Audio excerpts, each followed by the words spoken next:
We are back, baby! Today I have your full set review of one of the latest WizKids D&D sets, Adventures from Baldur's Gate, based on Baldur's Gate 3. I think WizKids and Wizards are thinking that BG3 might bring in some new mini-collectors, as this set contains a lot of common monsters. We'll see if the set is also good for you long-time collectors. I'm going to do my best to avoid spoilers, but there will be some unavoidable mild ones. I'm also going to reference the 2024 rules for the stat blocks where I can. Now, this set has 44 minis. It's been a hot minute since I've done a full set review, so a quick reminder of the basics. A booster box retails for about $20 to $25. A single box has 3 medium and or small minis, and 1 large mini. You can buy a set of 8 boosters, which is called a brick, for about $200, or 4 bricks, which is 32 booster boxes, and it's called a case for about $700. Just remember to make sure you get a proper case instead of 4 random bricks, as that is the only way to hopefully ensure that you get one of each mini. There are duplicate bricks out there, so be careful buying individual bricks. This set has 12 commons, 15 uncommons, 13 rares, and well, 4 very rare or chase figures. So even with a case, you're not going to get all the figures this time. You should get 2 of the 4 very rares. We'll talk more about that later, as well as some tips on getting the best bang for your buck. But for now, let's jump right into Adventures from Baldur's Gate.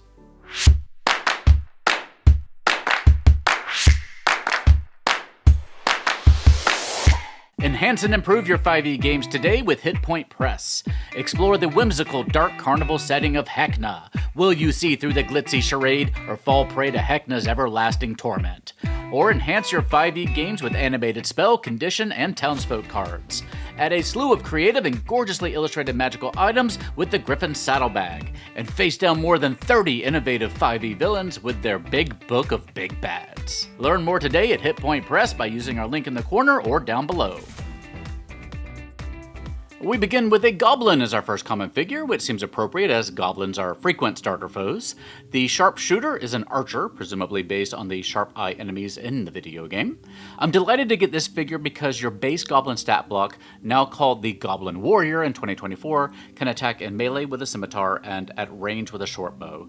We almost always get the scimitar form, so having a mini that represents the long range option is fantastic. If you're wondering about the hair, that's just the new Gen Z fashion trend that's all the rage around Baldur's Gate. Seriously, all the goblins are doing it.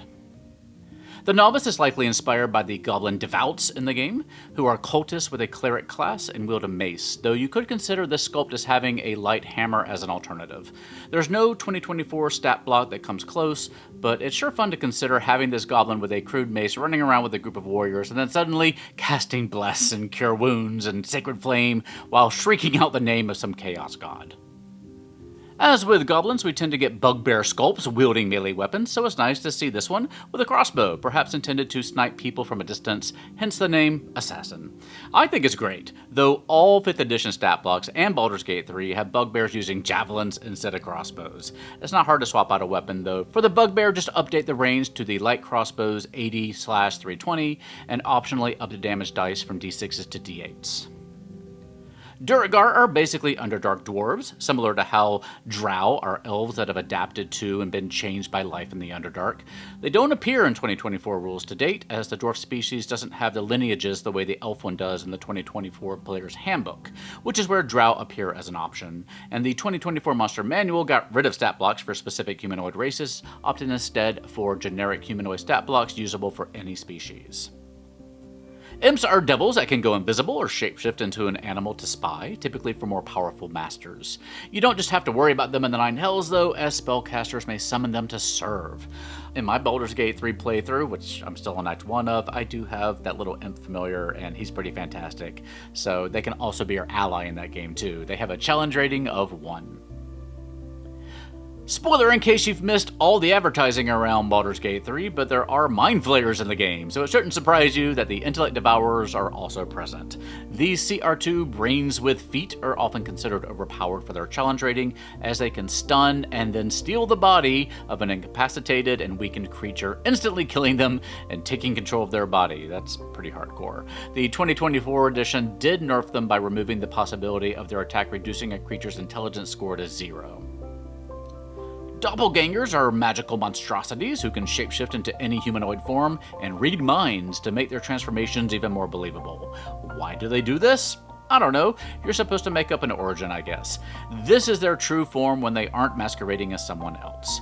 We got one of these in the set just before this one, Return of the Dragons, where it's also a common, so yeah, their CR is 3, but singles of them sell for less than that. This generic Githyanki with a crossbow is not your party member Lae'zel, but anyone who's even seen the trailer for Baldur's Gate 3 know that the Gith feature prominently. They're normally more extraplanar NPCs and foes with their homes in the astral plane, but they're also implacable foes of mind flayers. This mini is also great if you're running a Spelljammer campaign. The Flaming Fist was a mercenary company that, over time, became the city of Baldur's Gate's main military force and the primary civil authority in the rough and tumble lower city where most commoners live. If you play any game set in Baldur's Gate, you'll want to have quite a few of these, but the Flaming Fist also ventures abroad to counter the influence of rival organizations like the Zentarum, even showing up in Chult in Tomb of Annihilation. The Reaper of Bhaal is a CR2 cultist who worships Bhaal, god of death. Bhaal was once mortal and split the divine domains of Duergar, god of the dead, with his 2 adventuring companions Bane and Myrkul. They are collectively known as the Dead Three. It should come as no surprise then that the cultists of Bhaal love stabbing people, as evidenced by the gigantic dagger this mini wields. Myrkul is the god of the underworld, ruling over the souls of the dead. His cultists are aspiring necromancers. The 5e Necromite is a CR 1/2 foe who uses a skull as a mace, but this is clearly an undead skeleton, matching the skeletal servant design that the cult of Myrkul can create in Baldur's Gate 3. This mini would also work as an undead spellcaster, as we don't get too many skeletons in robes. Rounding out the Dead Three is Bane, god of tyranny, which I guess sounds all cool and scary, but isn't he basically the god of aspiring bullies? The dude had first pick of all the dead domains, and he was like, yeah, I want to punch harder. While there's a subtle Bane hand symbol on the armor, this figure could also work as a generic soldier to diversify your Flaming Fist Legion too. And now on to our uncommon minis. All the large size minis are uncommon or rare, so you're guaranteed at least 1 per booster box. In the past, we've seen a distribution where you end up with 4 to 5 of each common mini in a case and 3 to 4 of each uncommon, but the distributions change based on how many total minis there are in the set, and historically we've had 13 commons, so expect probably more of each common and fewer of each uncommon in this particular set. Minor spoiler alert to explain this figure's naming. I mean, this thing is going to be full of spoilers, but I do my best. Now, this is obviously a Mind Flayer, which is pretty awesome since we almost never get Mind Flayer minis that aren't rares, so this is a chance to get one more easily and cheaply.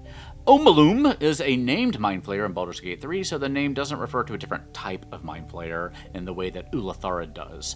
I'll let you find out who this is, but again, an uncommon rarity Mind Flayer is great to get and makes this set a top buy option for me. Sovereign Glut is a myconid, which is a mushroom species. Glut is this character's name, but again, the mini can be used for a generic myconid or a myconic sovereign. Sovereigns are leaders of a society of myconids and are large creatures with a CR of 2 and tend to have more intricate mushroom growths. Since this figure is medium-sized, it functions better at your table as a regular adult myconid, which has a CR of 1/2. If you need more myconids, the Snowbound booster set has a Sprout, an adult, and a sovereign, while Wild Beyond the Witchlight has a myconid adult. Priestess Gut, despite the naming similarity, is not Sovereign Glut reincarnated as a goblin. She's a goblin leader with psionic and cleric powers, but you could also use her as any kind of caster. I really like the spell effect. We typically get goblins with flame effects, but less often with other options. You could use this for a goblin side brawler in Phandelver and below, or as a CR3 goblin hexer from the 2024 Monster Manual.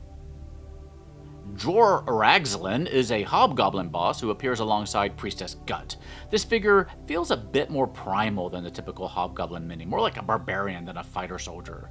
The 3 hobgoblin stat blocks in the 2024 Monster Manual all use some type of sword in melee, but as with the Bugbear, you can swap out the weapon type that they use. Just change the melee damage type from slashing to bludgeoning. Alternatively, this could be a fun concept for a player character. If you previously played Baldur's Gate Descent into Avernus, you'll probably be familiar with Merregons, which are devils that also appear in Vecna Eve of Ruin and, of course, Baldur's Gate 3.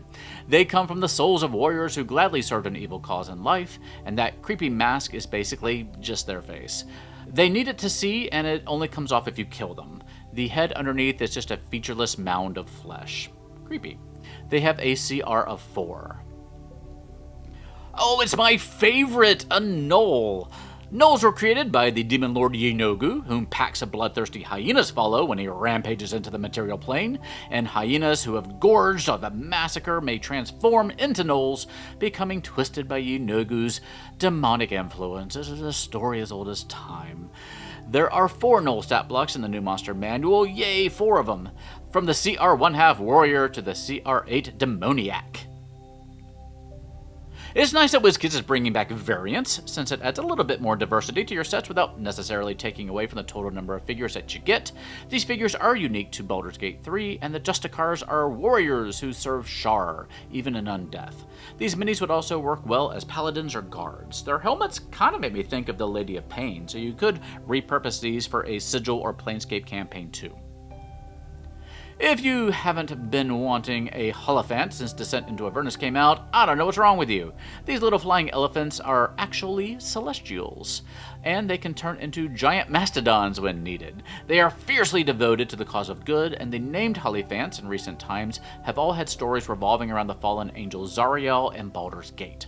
They have a CR 5 in Descent into Avernus and have not yet had a stat block printed for them in the 2024 edition yet. We are now on to the large uncommons. With only 7 of them, you're likely to get 1 of each in a brick. Bulettes are misunderstood land sharks who like long walks on the beach and nibbling at your toes. Also, they are spelled with 1 L, WizKids. They might look like whizzing bullets. These monstrosities are heavily armored, very shiny in the case of this mini, and extremely dangerous, leaping out of the ground before biting their prey. There's a baby pup version that's a CR2 and an adult version that is CR5. Minotaurs are evil monstrosities who are native to the Underdark in Baldur's Gate 3 and can attack with both a leap and a charge. In D&D, they're primarily notable for being able to recall paths that they've traveled, helping them navigate mazes, and for being servants of the demon lord Baphomet. That said, there have been recent moves to provide other origins for them, such as being created by the Lady of Pain in Mordenkainen's Monsters of the Multiverse, and being a regular playable race in Magic the Gathering settings like Ravnica and Theros. Lump, the Enlightened, is another named NPC from Baldur's Gate 3. He's an unusually intelligent ogre, able to cast spells like Firebolt and Milf's Acid Arrow. Not to judge a book by its cover or anything, but this mini doesn't look especially intelligent, meaning you could use it as a regular ogre very easily, which is great because we don't get that many regular ogre minis, though there is an ogre warband fix set. I think the last ogre mini that we got in a D&D booster set was back in Dragonlance. Wargs look like wolves but are intelligent hunters who may serve as mounts for goblinoids. They have a CR of 1/2 and went from being categorized as a monstrosity to a fae in the 2024 Monster Manual to reflect the shift of goblinoids to fae creatures. Thankfully, their stat block didn't change all that much, and they just have a bite attack rather than something more mischievous like teleportation or the ability to charm you with its slobber. The Shambling Mound is a large pile of plant life that has been transformed, possibly by a lightning strike, into a mobile monster that can chase down, grab, and eat creatures. It has a challenge rating of 5 and is probably most famous for being a very difficult encounter in the beginning of Curse of Strahd, and it is pretty dangerous here in Baldur's Gate 3 too. Their size and shape usually make their minis pretty heavy, so if you're looking to get one from a booster box, give them that little weighing test before you buy one. The Strange Ox is a pretty interesting creature in Baldur's Gate 3, but the mini here shows its default form, which is a very normal ox. As far as I know, there's nothing on the mini that allows it to say deform into a terrifying ooze or anything. More farm animals always work for various encounters or as set dressing though. There's no ox or cow stat block in the 2024 Monster Manual, but there is a CR 1/4 ox in Monsters of the Multiverse, reprinted from Volo's Guide to Monsters, and a CR 3 giant ox in Glory of the Giants. Brown bears do have a stat block in the 2024 Monster Manual, where they get a challenge rating of 1. They bite and they claw, as you might expect, and there's nothing strange about them. They also work as a druid's wild-shape form, as fans of Baldur's Gate 3 probably know. We previously got a brown bear mini in the Waterdeep Dragon Heist booster set. Oh, that was a while ago.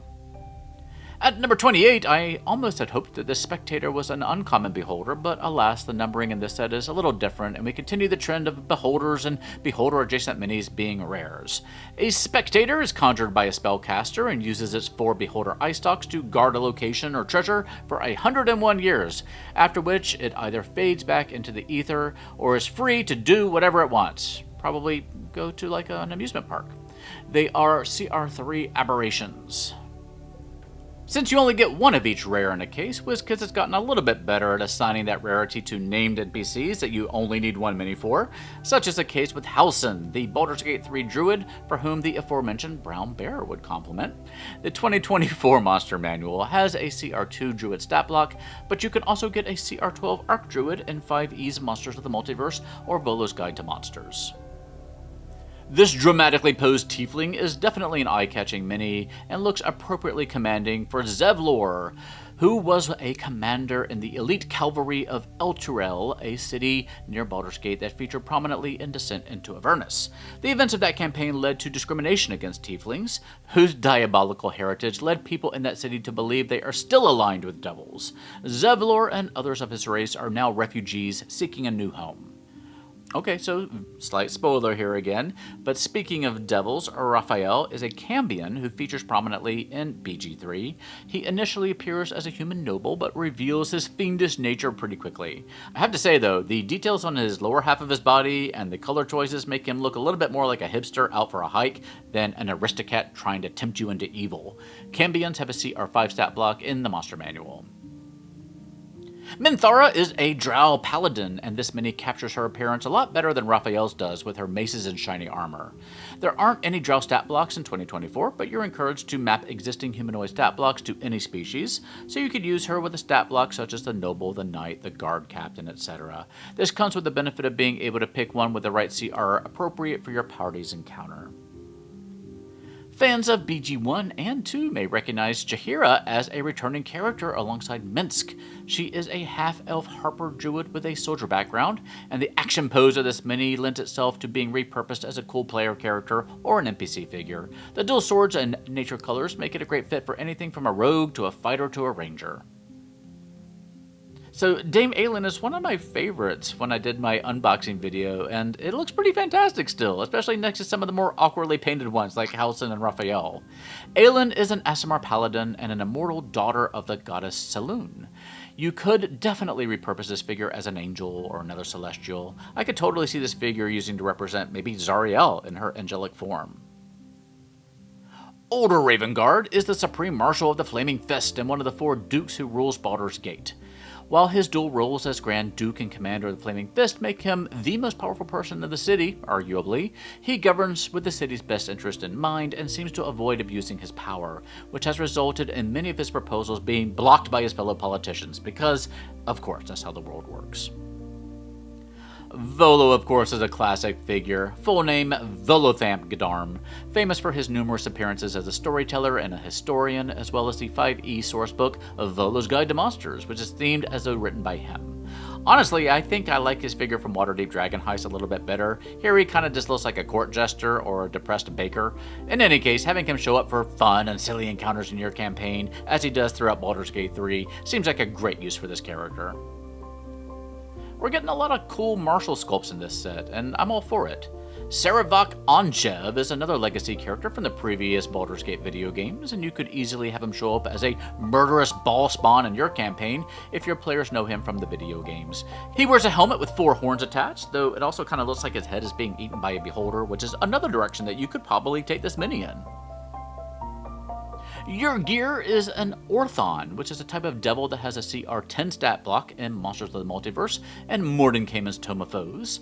They function as bounty hunters for archdevils, capable of becoming invisible and stunning targets to capture them alive. In Baldur's Gate 3, you'll find Yurgir leading a band of Merregons, so you can combine him with those minis for a fun little encounter inspired by Baldur's Gate 3. Phase spiders are large-sized CR3 spiders who can see and move between the material and the ethereal planes. As with most horrifying spiders, they come from Australia. We previously had phase spiders in Quest from the Infinite Staircase and the Monster Menagerie booster sets, which is probably more than enough, but at least this guy is a rare, so you'll only get jump scared once when you're opening a case. Our last rare here is a Zergling. a Slayer of Bhaal. This is a creature that doesn't have a 5e or a 2024 stat block. In the game, it is a form that dedicated followers of Bhaal can transform into. It has abilities that bleed and frighten, and it primarily attacks with its lengthy claws. In a pinch, you could also use this mini as an apparition or a demon for a mini boss fight when you don't have the actual mini for the stat block. We are now moving on to our very rare, or our chase figures as they're sometimes called, meaning that you're only going to get 2 of the 4 even in a case. Personally, I hate the chase concept, but all 4 of these minis are named NPCs and humanoid minis, so it's not maybe as big of a loss as if they had put a rare and highly desirable monster or other popular creature in this spot. Ketheric Thorm is a half-elf paladin who once served Selûne, but eventually turned to worshipping Shar and then Myrkul. But he mainly gives off old man yells at clouds energy in this mini. Enver Gortash is a human chosen of Bane, an inventor and a manipulator. His mini here very much fits the kind of worm-tongued evil advisor role, though I could also see an argument for using it as a rogue or a black market merchant. He typically wields a crossbow, but like Ketheric, he is here depicted without a weapon, which is an odd choice considering minis are typically used in the context of a battlefield. Again, though maybe it makes it less of a loss if you don't get it. Okay, so it is hard to discuss Orin the Red without getting into heavy spoilers. So either mute me or just skip ahead to the next mini if you don't want any spoilers. Here we go. Orin is one of the big antagonists of Baldur's Gate 3, especially if you play a Dark Urge character. She's a changeling, so she can impersonate other characters, but the mini here depicts her true form. The red dagger she has is likely the magic item Bleed of the First Blood. Up close, this mini is kind of a hot mess, but from a distance it's got a unique, acrobatic, bloody look that's pretty appropriate for the character. Shadowheart is one of the more popular party members from Baldur's Gate 3, and I feel like her inclusion here makes her the actual chase figure of the 4, because I don't know if anyone would go out of the way for the other 3 unless you're specifically really intent on collecting the big bads of the video game. If you don't want to pay the $90 on the aftermarket for her though, there is an alternate sculpt in the Baldur's Gate 3 character box set. Though we've heard very mixed things about the quality and consistency of the paint job and the faces from that box set, perhaps you've heard that little story too.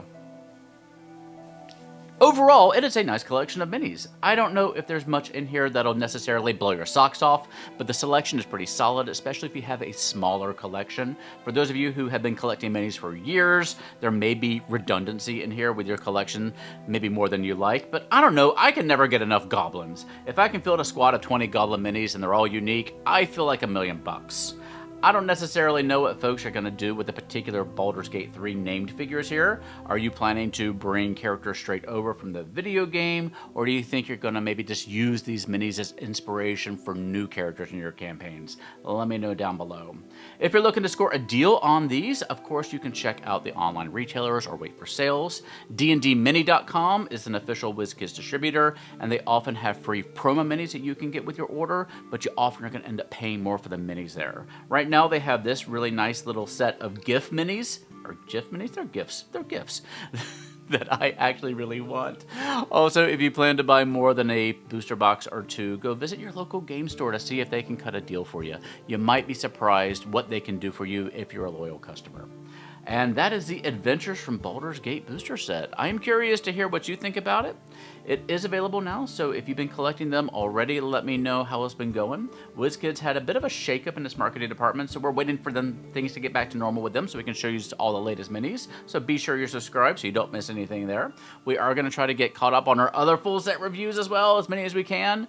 Remember to check out Hit Point Press as well for all their latest, including the Big Book of Big Bads, which you might be able to see behind me there. I'm reviewing that on the channel too. I'm making this video and that one at the same time here, so I am not sure which of these you're going to see first, but that's a really interesting box set that I cannot wait to talk to you about. But for now, please stay safe, have fun, love each other, and I will see you next time at the Goblin.